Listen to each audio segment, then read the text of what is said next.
E aí, pessoal, belezinha? Professor Sidney Oliveira na área e vamos a mais uma aula de língua portuguesa. Na aula de hoje, as famosas preposições. A gente já vem aí conversando sobre ela há um bom tempo, desde transitividade verbal, passando por voz passiva, sujeito da passiva, o agente da passiva, né, fazendo toda essa construção e vamos ver agora o que ela faz de fato, certo?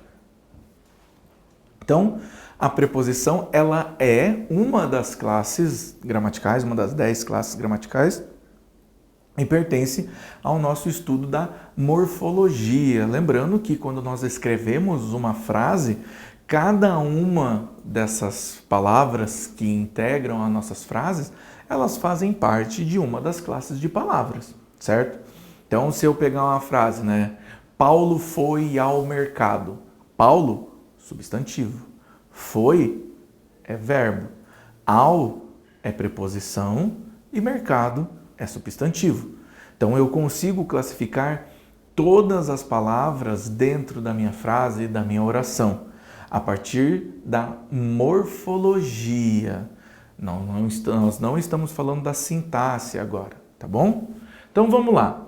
Preposição faz parte das classes de palavras invariáveis da língua portuguesa, ou seja, elas não têm inflexão de gênero, masculino e feminino, de número, singular e plural, e de grau, aumentativo, diminutivo, grau comparativo, grau superlativo, ela não vai ter isso.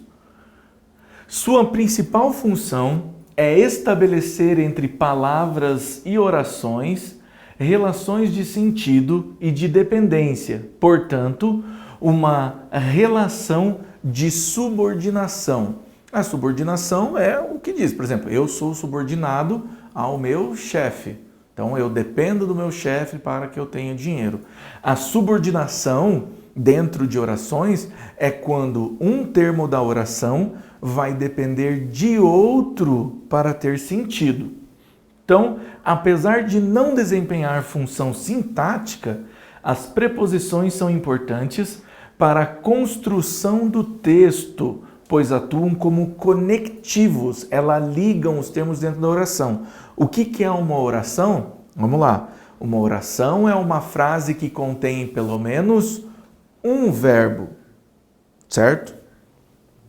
Elementos indispensáveis para a coesão textual. O que é coesão textual? Quando eu dou sentido ao meu texto, certo? Então as coisas elas têm que estar concordando dentro do meu texto. Elas têm que ter coesão para que o texto faça sentido. Se eu retirar o elemento da preposição, a gente perde o sentido. Beleza? Olha lá. Para facilitar nossos estudos, as preposições foram classificadas em preposições essenciais e preposições acidentais. Então, olha lá, as preposições essenciais. Chamadas de preposições essenciais as palavras que não desempenham outra função na língua portuguesa, atuando apenas como preposições. São elas a, ante, até, após, com, contra, de, desde, em, entre, para, perante, por, sem, sobre, sobre, trás. Então, todas essas palavrinhas aqui que o professor deixou em vermelho, elas são preposições sempre. Elas são preposições essenciais.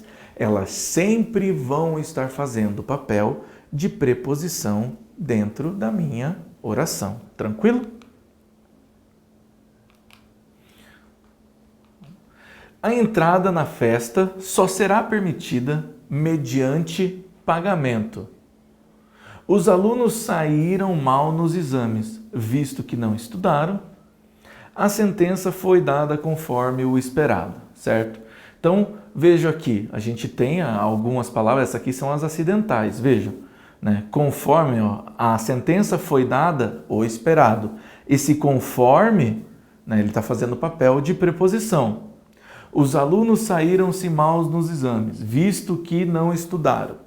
Os alunos saíram-se mal nos exames que não estudaram.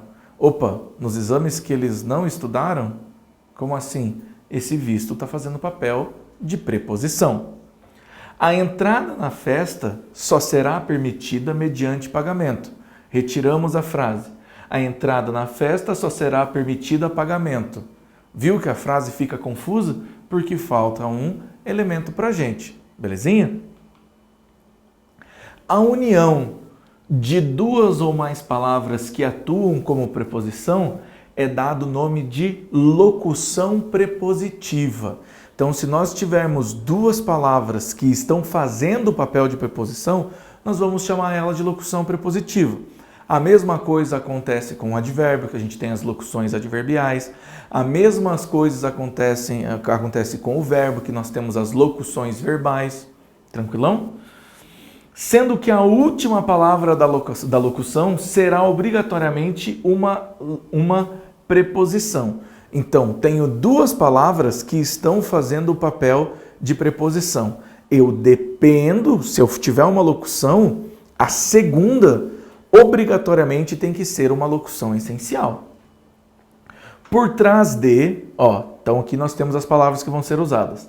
Por trás de, por cima de, por causa de, perto de, junto a, abaixo de, acerca de, acima de, ao lado de acordo com e assim vai. Vejam, por trás de, preposição, por cima de preposição, por causa de preposição, perto de, esse a aqui é preposição. A gente ainda vai ter uma outra coisa para administrar, que é o a artigo, a preposição e o a pronome. A gente vai ter que saber diferenciar cada um deles dentro das orações e é divertidíssimo isso. Por causa de sua insatisfação, o funcionário pediu demissão de seu emprego. Sua insatisfação, o funcionário pediu demissão de seu emprego. Tem sentido a minha oração? Não, fica faltando um elemento. O elemento que dá coesão. O que é o elemento que está dando coesão aqui? O por causa de, que é a minha preposição. No caso aqui, a minha locução prepositiva. A criança aproximou-se e sentou-se perto de seus colegas de escola. Vamos ler sem a locução? A criança aproximou-se e sentou-se seus colegas de escola. Vejo que quando eu tiro essa parte da minha explicação, a minha frase fica sem sentido. Porque essa locução prepositiva, ela está ligando esse elemento a esse. Termos dentro da oração. Então, ela está ligando o sentido, pessoal. Ela está fazendo uma ligação de sentido. Ela está dando coesão ao meu texto. Somente a partir dela que faz sentido aqui. A batalha deve ser entregue de acordo com as regras determinadas. Então, de acordo com. Vamos ler a frase sem a locução? O trabalho deve ser entregue às regras determinadas. Não tem sentido. Vejo que tem claramente uma informação aqui e a locução que junta esses dois aqui fazendo, que tenha sentido. As preposições também podem formar combinações e contrações. Essa parte é muito importante, gente. Ao unir-se com outras palavras. Então vamos lá. Na combinação, a preposição mantém todos os seus fonemas. Vocês lembram o que é o fonema? Fonema é a menor unidade sonora da palavra. Tem que lembrar lá do sextoninho, gente, o que é um fonema. Então, o que são os fonemas, Vamos lá. Vamos tentar lembrar, um pouquinho. Então, vamos pegar a palavra caixa, certo? Caixa.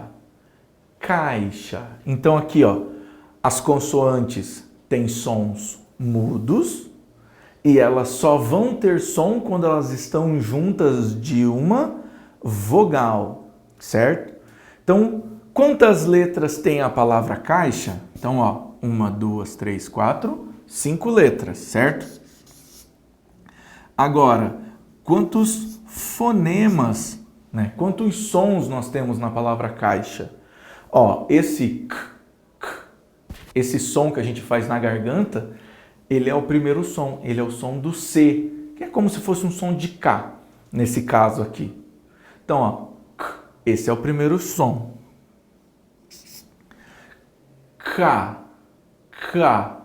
Esse A é o som do A. Então, esse é o segundo som. O I, ó, cai, ó, I. Falei o seu terceiro som. Cai, esse X é o som do X. Então, esse é o quarto som. E o último A, né? Caixa. Então, o meu quinto som. No caso, a palavra caixa, ela tem 5 letras e ela também vai ter 5 fonemas. Por quê? Porque cada uma das letras dessa palavra forma um som. Tranquilão? Tranquilo? Agora, o que é perder um som? Simples. Vamos pegar então a palavra bicho. Veja que a palavra bicho, ela também vai ter 5 letras. Porém, né? Agora vocês vão ficar nervosos. Porém, nós temos um negócio aqui chamado dígrafo. Vocês lembram o que é um dígrafo? Um dígrafo é quando nós temos 2 letras que formam somente um som. Ou seja, a palavra vai perder uma unidade sonora. Então, ó, o som do B, né? O P, P, é esse som mudo. B, eu falei o I, é o segundo. Mas aqui nós temos um dígrafo, que é o CH. O CH tem som de X. Então, bicho, aqui ele vai fazer som de X. Então, esse CH são 2 letras, mas ele só vai formar um som. Então, esse X é o meu som de X. E o O aqui, gente, bicho. Então, a palavra bicho tem 5 letras, porém, ela vai ter somente 4 fonemas por causa do meu dígrafo. Então, aqui nessa palavra, uma das letras perdeu a unidade sonora. Ela perdeu o fonema. A mesma coisa a gente vai ver aqui. Na combinação, a preposição mantém todos os fonemas, ou seja, mantém todos os sons. Então, vamos lá, combinação. A combinação da preposição a mais o artigo o, ou ele no plural, os, ele vai virar aos. Então, não perdi nenhum do som. A preposição mais artigo, combinação. Os diplomas foram entregues aos formandos. Ó, eu combinei um artigo e uma preposição e eles não perderam o som. Agora, quando a preposição se une a outra palavra e nesse processo sofre alteração em seu fonema, ou seja, ela vai perder ou ganhar sons, dizemos que houve uma contração. Então, vamos lá. Dá mais D tinha que ficar, né, dá D? Não. Ó, dá, ela é a fusão da preposição de mais o artigo a. Então, ele não ia ficar DA. A gente tira o E, então ela perde o som do E e ganha o som do A. Ela ganha o som do artigo. No é a fusão da preposição em mais o artigo o. Então, no, vejam que tem um M, eu tiro esse E, esse N vira um N e o O vem aqui. Professor, por que isso acontece? Porque Jesus quis. Não tem uma resposta melhor que isso, gente. Numa é a fusão da preposição em mais o artigo uma. Então, vejam, ó, numa, em, uma. Dessa é a fusão da preposição de mais o essa, que forma o pronome demonstrativo. Bentinho se mudou da casa velha da rua Mata Cavalos, encontra-se em uma festa qualquer e logo se casaram. Então, aqui nós temos as contrações, quando perde unidade sonora. Beleza então, pessoal? Muito obrigado e até a próxima.